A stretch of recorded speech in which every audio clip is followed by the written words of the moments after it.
entraba allí y notaba que había entrado en un sitio distinto, nuevo, desconocido. Al principio pues empezó siendo un café de arrieros, de venteros que entraban por la zona norte de Madrid y que allí paraban a dejar sus cosas, ¿no? Era el punto de referencia, el punto de reunión de los escritores y periodistas de aquel tiempo.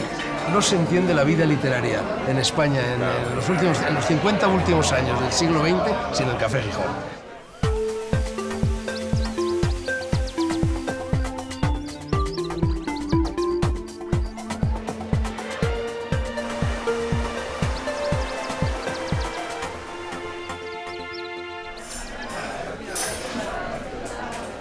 Tomar café. Una excusa perfecta para viajar a través de la conversación a todo un mundo de almas ajenas. Al Café Gijón se va a ver y a que te vean, ¿no? Y al Café Gijón se va a tertuliar. Y el tertuliano debe de saber escuchar y debe de saber hablar. El delicioso aroma estimula el descubrimiento de nuevas ideas, de horizontes inexplorados, que ayudan a entender a quien opina de forma diferente. Sí, era una recibía a cualquier persona. Sí, totalmente. Todo el mundo hablaba con todo el mundo, sí, ¿no? La gente todo. se pasaba de mesa en mesa, ¿no? Más aún, las charlas en torno al humeante café estimulan la imaginación, la creatividad. La paz y la palabra que pedía Blas de Otero en sus versos bien pueden resumir el espíritu que ha caracterizado el Gran Café Gijón durante sus casi 120 años de vida. Aquí surgieron revistas, se fundaron revistas, se crearon movimientos. Todo el mundo literario se ha movido en los cafés. Bueno, había distintas estaciones en aquel Vía Crucis de los cafés. Había la de los farmacéuticos, que en la rebotica también tenían una tertulia. Estaba el TEI, aquí cerquita, que era fundamental. César González Ruano. César iba a escribir allí, empezó escribiendo aquí. Sí, y luego se fue. Y luego en esta misma mesa escribía. Y luego estaba el comercial, estaba el café aquel de Quevedo que inspiró la colmena de Cela. Allí en el espejo. El Gato Negro, el café más modernista de la época, estaba situado en la calle del Príncipe, junto al Teatro de la Comedia. Allí hacía su tertulia don Jacinto Benavente. El antiguo café y botillería de Pombo, en la calle Carretas, era el lugar preferido de Ramón Gómez de la Serna. El café colonial, en la calle Alcalá, cerca de la Puerta del Sol, donde se mezclaban actores, pintores y poetas. El café oriental, el de Fornos, el de Correos, el de Sevilla, el inglés, el suizo, el Lyon, el Lepanto. Madrid estaba lleno de cafés. Estaba el café Regalado de Gijón, estaba el café Recoletos, estaba el café Lyon. Cafés que han ido desapareciendo poco a poco, convertidos generalmente en bancos. Y café con historia, con verdadera historia, solo queda el Gijón. Y el Gijón también es otro lujo para Madrid. Tras las cristaleras, en sus asientos de terciopelo rojo, en sus mesas de mármol, se han cobijado los grandes escritores de los últimos 100 años. Su fama viene fundamentalmente de principios del 20 y hasta hoy. Allí ha habido las tertulias literarias más importantes de Madrid, ¿no? Por allí también ha desfilado, como no, desfiló siempre Galdós. Y de las tertulias estaba la de Cela, Camilo José Cela, que tendría ahí una tertulia. En la tertulia de los poetas, de Gerardo Diego, es decir, por el Gijón, literariamente hablando, no es que sea equiparable al Lardi, es otra cosa, pero sí es el Lardi de los cafés de Madrid. Hubo un tiempo en el que se afirmaba que era más importante tener una silla en el Café Gijón que un sillón en la Real Academia, y para algunos escritores parece que fue más que cierto. ¿Qué umbral le debe el Cervantes haber venido al Gijón? Porque yo creo que fue aquí donde conoció a Cela, ¿no? Claro, claro. Le vi por primera vez, cuerpo a cuerpo, una tarde de verano que estaba allí en el café y me acerqué a hacerle una entrevista y nos hicimos amigos para toda la vida, una amistad enorme, profunda, me ayudó mucho en todo. Pasó gran parte de su vida viniendo habitualmente a este café y lo recordaba pues como una especie de segunda casa o incluso pues como su sitio de trabajo. Pero no todo era literatura y tertulias en el Café Gijón. el calor del café también despertaba otros sentidos.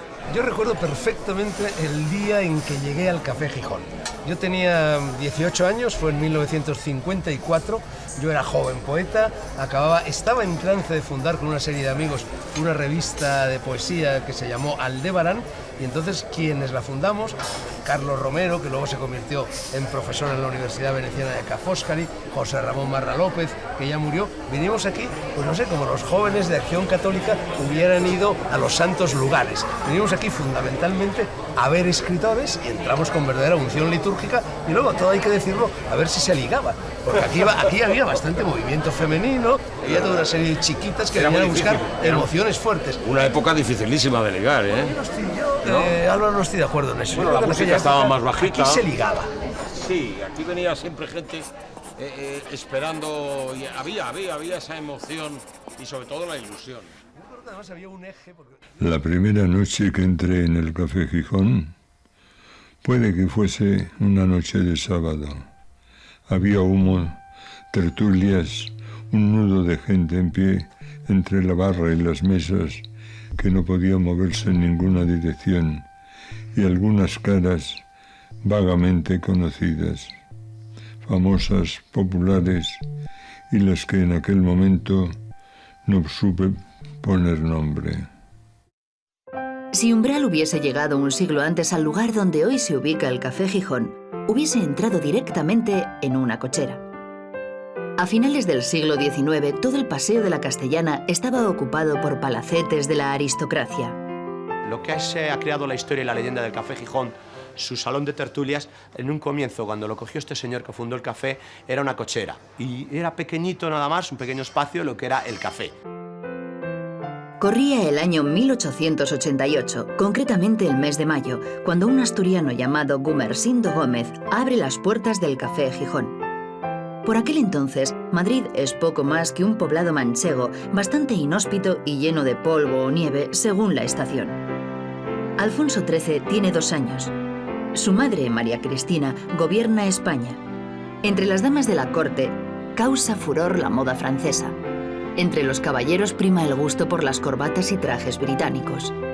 En los barrios populares se disfruta del bullicio castizo, de los gritos de las corralas y de las escenas de sainete. La Habana es todavía española. Gumersindo Gómez, como tantos otros asturianos, ha estado allí probando suerte. Era un nostálgico y le puso Gran Café de Gijón. Este buen hombre había hecho lo que se llamaba las Américas, es decir, hizo fortuna en Cuba y Venezuela, se vino para España y pasando por Madrid, pues bueno, vio el local este y decidió fundar un café. Café bebida y café establecimiento son sinónimos de ideas nuevas, de intrigas, de pactos secretos, de reuniones clandestinas. No en vano afirman los expertos que gran parte de la lucha contra los franceses se fraguó en los cafés. El néctar o vino de los árabes que nosotros conocemos como café llegó a Europa a través de Venecia en el siglo XVII. A España llegó un siglo después. Tanto la bebida como el lugar del mismo nombre están en España íntimamente ligados al espíritu ilustrado del siglo XVIII. Junto a los salones y los clubes, los cafés sirvieron para difundir las ideas ilustradas y científicas y fueron centros de gran influencia en la opinión pública y en los gobiernos. Yo he nacido aquí enfrente del Café Gijón. En el Café Gijón se reúnen unos escritores y esos que se llaman ahora creadores, que son en realidad, y me llamó la atención y yo miraba ahí. Pero entonces estaba deseando cumplir los 17 o 18 años, terminar mi bachiller, para poder entrar y por lo menos desde la barra, y así empecé.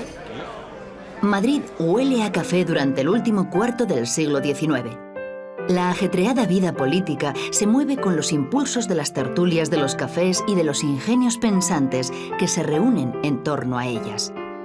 El desastre del 98 aviva las charlas.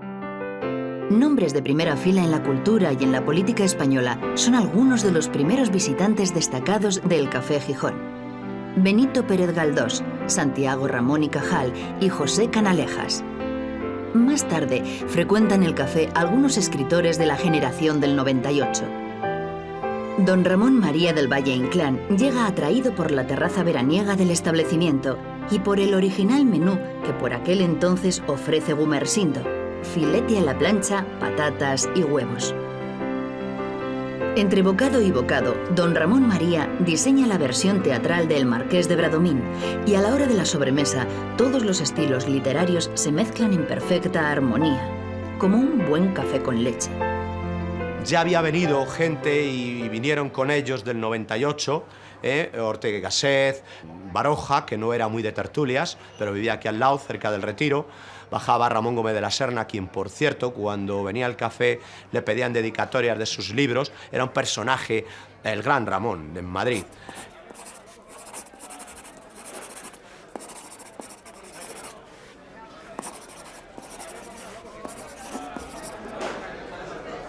Yo con Fernán Gómez, que siempre hemos tenido una hermandad más que una amistad, pues siempre íbamos después de comer a tomar café.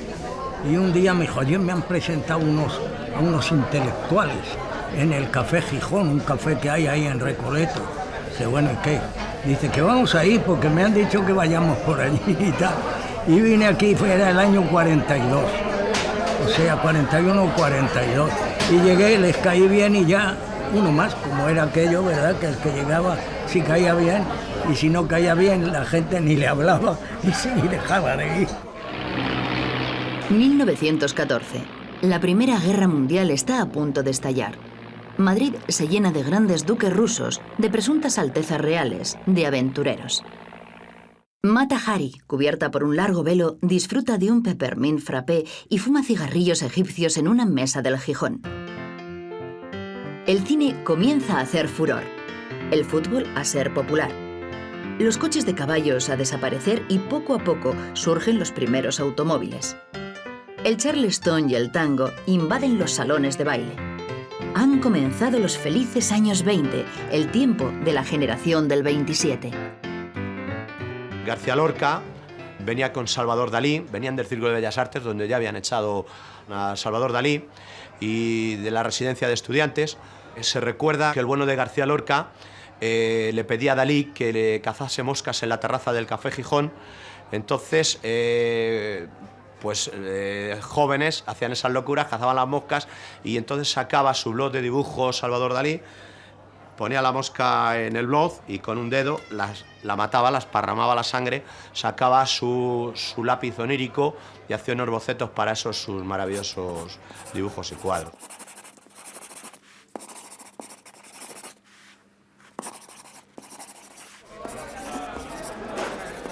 A mí me gustaba algo mucho, que era conocer, he sido siempre muy aficionado al mundo de la pintura, sobre todo antes, y entonces conocer a las personas que eran capaces de plasmar aquellas cosas que yo veía en las exposiciones y tal. Y veía luego los pintores y era algo que verdaderamente no tenía absolutamente nada que ver. Rompía un poco mis esquemas, ¿no? Cómo eran... Los pintores venían de noche, sobre todo. Sí, venían de noche. Viola y la escuela de Madrid. Toda aquella escuela de Madrid, los seguidores de Benjamín Palencia, todo aquel mundo que hubo... ¿Y tú tenías dinero? No, yo no tenía nada de dinero. Yo no tenía nada de dinero. Yo era amigo del hijo del dueño. Y entonces, no te cobraba, pues sí, me cobraba yo. Yo con un café se estaba toda la tarde. Entonces el whisky no se conocía. Era una generación. A las 5 de la tarde. Eran las 5 en punto de la tarde del 13 de agosto de 1934. La terraza del Gijón se pone de luto. Uno de sus contertulios, amigo íntimo de Federico García Lorca, muere de una cornada. Su nombre, Ignacio Sánchez Mejías. Los años 30 constituyen la época más significativa de los autores de teatro en el Gijón. Enrique Jardiel Poncela, Miguel Miura, Agustín de Foxá. No llegué a conocerlo, pero Jardiel Poncela también venía por... Jardiel Poncela también venía por aquí. Yo no lo conocí. En esta mesa inventó el teatro aquel circular, el tencito, ¿no? Donde tú estás se sentaba. ¿Y qué hizo? Sacaba ¿Una una cosa de pegar, una tijera. De los recortables. Iba recortando. Pegamento. Una cosa de pegar, sí. Y con eso iba haciendo... Claro, era una idea genial, aquella, porque iban pasando los vagones, cada vagón era un acto diferente, cada vagón era un decorado, sí. por debajo del teatro, por el foso. ¿Entiendes? Entraba por la entrada y salían por acá, por la salida al teatro. Dice que lo presentaron en Alemania y que el verle de esa manera, que no se lo podían creer como a alguien se le había ocurrido esa facilidad de llevar y traer decorados, y era todo como... Aquí venía Miguel Miura que me decía siempre, vámonos a la sociedad de autores que dan almendritas. Aquí venía Alfonso Paso, que saludaba a la gente cuando triunfó, porque primero en su época de hambre, su época apretada, pues estuvo en este café guareciéndose como podía, pero ya cuando triunfó saludaba a la gente con una cigala. Hola, ¿cómo estás, Antonio? Antes de que a Alfonso Paso le llegaran las épocas de bonanza, el Café Gijón, como la vida de todos los españoles, se ve truncado por la guerra civil. Los milicianos ocupan el establecimiento. Entonces, los años de la guerra fue cuartel, no se regentó como hostelería, como tal, aquí ellos lo tenían. Una vez terminada la guerra civil, volvió otra vez a pues, abrir. Es lo que se sabe de todo aquella época. Sí, también que al dueño, a uno de los dueños y a un camarero lo llevaron de aquí y lo mataron. La Guerra Civil Española acaba con la vida de Federico García Lorca, de Ramiro de Maeztu, de Muñoz Seca. Y con su fin, el fin de las libertades, que hizo que muchos intelectuales y artistas se fueran de España. En el exilio es curioso, eso lo he vivido yo personalmente, gente que se fueron de este país, cuando volvieron después ya del término de la dictadura y de la restauración en democracia, pasaban. Alberti lo primero que hizo cuando vino a Madrid fue pasarse por el Café Gijón y saludar a sus amigos, aunque eran de otras ideologías, pero sus amigos, y darse los abrazos fraternales en la tertulia con José García Nieto, etcétera, etcétera. Tras la guerra prácticamente intacto, el Café Gijón abre de nuevo sus puertas. Son tiempos difíciles para todos. Es la época del poeta sin una peseta. Yo creo que estaban todos allí, desde el año 40. Nada más terminar la guerra, se habían sentado cada uno en su silla o en el diván del café, como ocupando un sitio que tenían reservado en los venideros Olimpos literarios del hambre y los periódicos, y estaban horas y horas en torno a una jarra de agua mareada y triste, fotografiados por todos los espejos en una inmortalidad equívoca y feliz, pobretona y de buena fe. Yo con un café se estaba toda la tarde, entonces el whisky no se conocía, era una generación que, pues aquí venía José Luis Col, por ejemplo, y venía, pedíame un coñac, bueno, pero eso de vez en cuando, ¿no? Pero estas bebidas ahora más modernas, pues entonces no usamos. Yo un café podía estar toda la tarde si la tertulia era divertida. No, esto era peor, porque yo recuerdo perfectamente cuando llegué que en el menú del Café Gijón lo más barato que había era croqueta, que decía unidad 3 pesetas. Entonces todos mis amigos y yo pedíamos una croqueta por baroa, con gran cabreo del camarero, que se veía obligado a servirnos la croqueta, y con aquella croqueta y aquellas 3 pelas tirábamos horas y horas y horas aquí, ¿no? Pero el Café Gijón tiene su propio banquero. Anarquista, bohemio y sabio. Alfonso el Cerillero es todo un símbolo vivo del Café Gijón, a pesar de su desaparición a principios de 2006. El Cerillero era la figura más importante que se ha dado en el Gijón. El Cerillero era una especie de anarquista bohemio maravilloso. Era el primero que saludábamos, era nuestro banquero. Es decir, todos le debíamos al Cerillero, ¿no? Qué maravilloso que un cerillero sea el banquero de los escritores. Llegaba hasta tal punto que sabía si teníamos dinero o no teníamos dinero. De repente un día a mí me estaban tocando por detrás y era Alfonso que metía 5.000 pesetas porque se había dado cuenta que no tenía ni un duro, ¿no? Alfonso llegaba a unos detalles de percepción maravillosos. El cerillero, que todos decíamos que era espía, que era mentira. Y soplones seguro que había, ¿no? Lo que pasa es que acababan incorporándose a las tertulias, creo yo, ¿no? Tiempos difíciles no solo por la escasez de recursos, también por la falta de seguridad que implicaba saltarse cualquier norma. Habían sido refugios de gente, de los perdedores de la guerra. Entonces iban allí, digamos que estaban allí más seguros que en su casa, que salían de trabajar o de lo que fuera. ¿Y dónde voy? Pues al Café Gijón. porque era el único sitio seguro. No seguro, seguro no había nada, pero casi seguro para poder hablar con un desconocido, con un nuevo amigo y que no resultase un policía o un espía. Era otro mundo, era otra gente, era otro Madrid, era Había otra otro España. tiempo, había otro tiempo. Porque al inicio del tiempo era muy importante la calefacción, porque había muy poca calefacción en las casas, venías aquí, estabas calentito, En ¿no? Café Gijón había buena calefacción. Sí, sí. Eso era lo principal. En casa se estaba con frío y aquí venía así. Entre el calor de la discusión y el calor que daba el café lo pasabas colosal. El entretenimiento estaba asegurado. Tertulias para todos los gustos y tendencias literarias. Plumas brillantes, nombres y hombres que han configurado la historia literaria de España. Tú estabas con los poetas. Con los poetas. Y entonces... García Diego, yo Gerardo entonces- Diego, Pepe García y Nieto, Camilo Camilo. y el mismo García Sol, sí era gente importante, y el que dirigió La Voz de España de San Sebastián, sí eran gente todos, que luego todos han sido después importantes. Bueno, todos no, algunos. Bueno, todos no. De los que recordamos, todos son importantes. Hombre, Sí. también venía mucho pícaro. ¿Eh?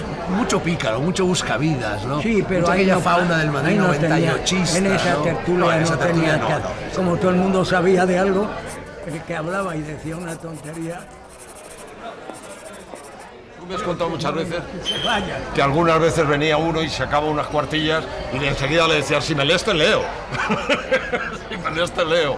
Yo, mira, yo tengo, decía, hombre, aquí no te atreverás a leernos nada a nosotros. Dice, fíjate si te leemos nosotros, ¿no? Que Yo, sin embargo, creo que esa generación, yo no conocí, pero que luego os he oído contar hablar de ella. Sí, no, sí fue lo más importante Directores de que había en teatro España, hombre. A mí la sensación que me daba es que eran sobre cada tertulia, una era de teatro, una era de poesía, había actores por su lado, y luego ha sido todo como más deslavazado, estamos todos más heterogénea, es más heterogénea. Pero eran como reinos de taifa, ¿no? exacto. Porque cada mesa tenía su pope, ¿no? Alrededor del cual giraba un poco. Exactamente, el era que un poco mandaba, el- que marcaba el juego, Esto ¿no? lo que lo fundó fue la Juventud Creadora, que era García Nieto y Camilo Cela, porque ellos habían estado juntos en la cosa política y eso. Y entonces esos, cada uno tenía su obra y preocupado solo de su obra. Y los demás venían a ver si podían meterla. Aquí una frase muy corriente era la de, ¿tú crees que yo quedaré? Mira si quedó Camilo. Coño, y Gerard, fíjate, si aquí ha habido premios de todas clases y hasta Nobel. Los premios no solo llegan del exterior. Una juventud creadora, inquieta y entusiasta organiza sus propios acontecimientos. En 1949, Fernando Fernán Gómez crea el premio de novela corta Café Gijón. En 1951, el premiado es César González Ruano. En 1952, Ana María Matute. Las mujeres también tuvieron su sitio en el Gijón.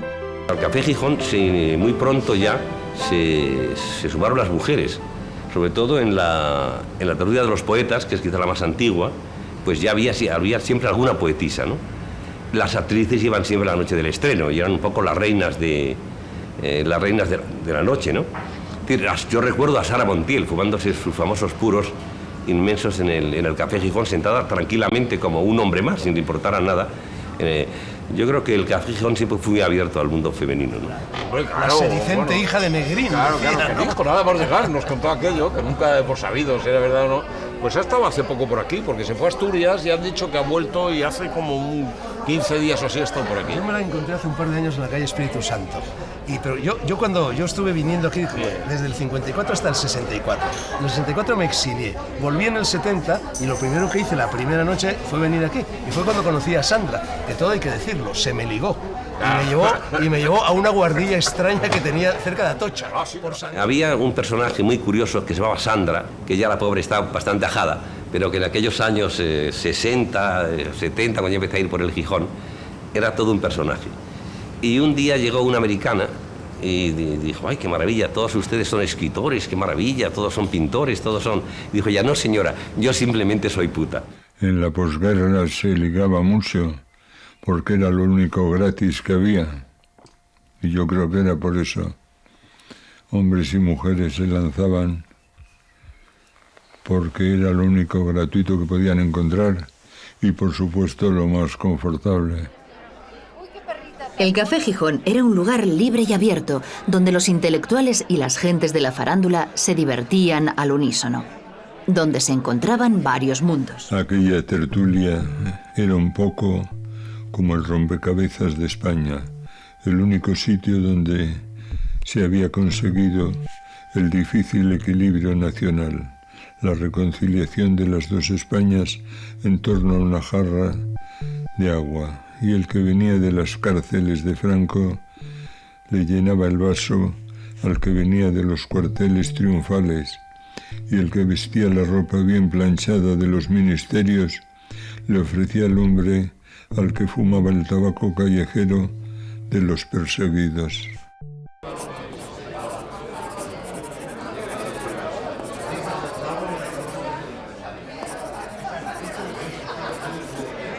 Mira que está por Luis Cor. Tenemos... Siéntese usted. Os conocéis todos, ¿no? Estamos hablando de los viejos tiempos de los viejos tiempos de cuando llegamos al café. Hombre, yo te acabo de citar cuando que eras uno de los pocos, porque whisky no tomaba nadie, y tú decías una copita de coñac. Que era que a ti te gustaba tu copita, una copita de coñac. Emborracharme con coñac. No, emborracharte no, te tomabas tu copita de coñac. Ponerte piripi. Un poquito... Pasaron los tiempos de las revoluciones literarias, de los acontecimientos que criticaron los escritores de la generación del 98, de la guerra y de la posguerra, cuando casi nadie tenía una peseta para tomar el café de rigor. Pasaron los tiempos de Galdós, de Baroja, de Cela y de Ramón Gómez de la Serna. Sin embargo, el Gran Café Gijón sigue siendo uno de los lugares emblemáticos de Madrid a la hora de contar la historia de la cultura en la capital. Hoy es lugar obligado para muchos de los turistas que llegan a Madrid. Visitan el establecimiento como el que visita el Museo del Prado, la Puerta del Sol o la Cibeles. Degustan su paella de mariscos, su arroz con bogavante y su exquisita merluza a la sidra, herencia de aquel filete con patatas y huevos que atrajo a clientes como Galdós. La mayoría no son conscientes de todo lo que han visto y oído las paredes que les acogen. Es casi a diario, por lo visto, yo no vengo ya nunca. Os unís menos porque está de turné, a la vez viene y está de turné. ¿Quiénes siguen viniendo aquí? De las viejas guardias. Viejas guardias. Manolo Vicente, Raúl y Ana. Lo que estás viendo. Los que ves son lo que quedan. Y guardias no sé si somos, pero viejos. Yo la última vez que vine vi a Reverte. Estaba solo, sentado ahí en una mesa, pero estaba. Tiene una incorporación a... Pero como le gusta tanto lo del mar y tal, viene poco. Sé que está terminando un libro y como tú sabes... No lo tiene en Manzanares, el barco. Mejor, lo tiene en Valencia, por ahí. Como tú sabes mejor que yo en este caso, cuando estáis en ese del final y empezáis a dudar... A comienzos del siglo XXI, el establecimiento sigue albergando tertulias y reuniones. Sigue siendo el lugar en el que algunos escritores y artistas se encuentran con sus musas. Todos están de acuerdo en afirmar que la literatura española del siglo XX no hubiese sido lo mismo sin la existencia del Gran Café de Gijón, un auténtico templo de la comunicación hecho en Madrid.